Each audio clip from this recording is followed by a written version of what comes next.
And they're off. Okay, so the three boats once again. That quad looks pretty frisky.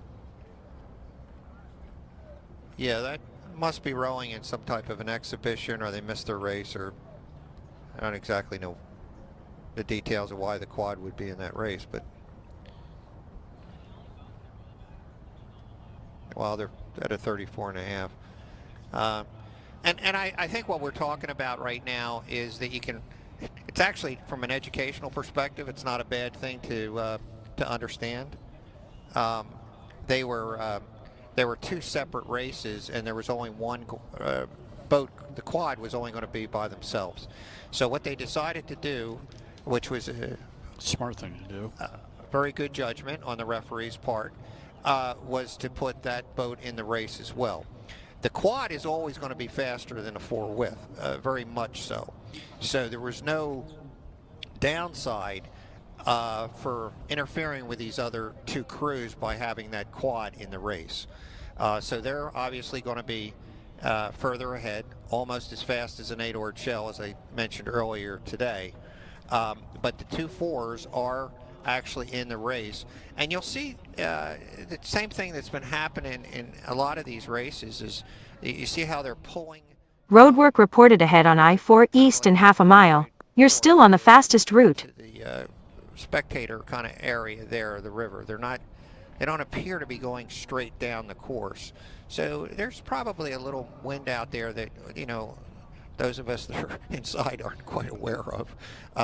and it's a novice boat too, so by definition you're going to have, that's correct, sometimes some course issues.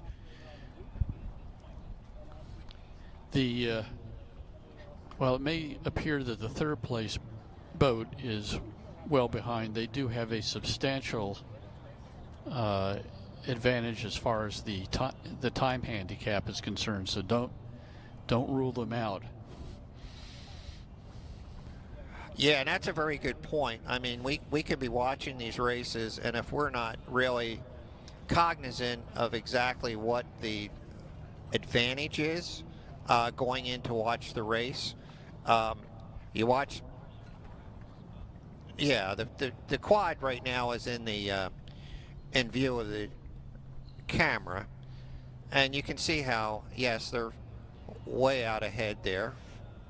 And the quad about to enter the red buoy zone. There they are, 200 meters to go. And they're about a 34.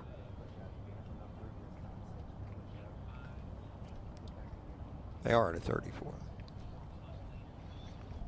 And the 4+ leader is? That's Orlando Rowing Club. And followed by Jacksonville in lane 3. And Jacksonville has about a 27-second handicap advantage over the lane 4 boat. So I don't know how much of that gap, big that gap is right now. But that's why in these handicap races you can't take a stroke off. You just never know.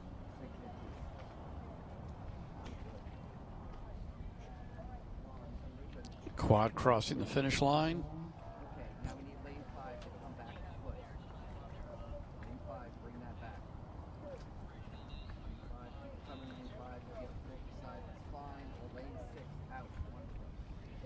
Average age of the quad by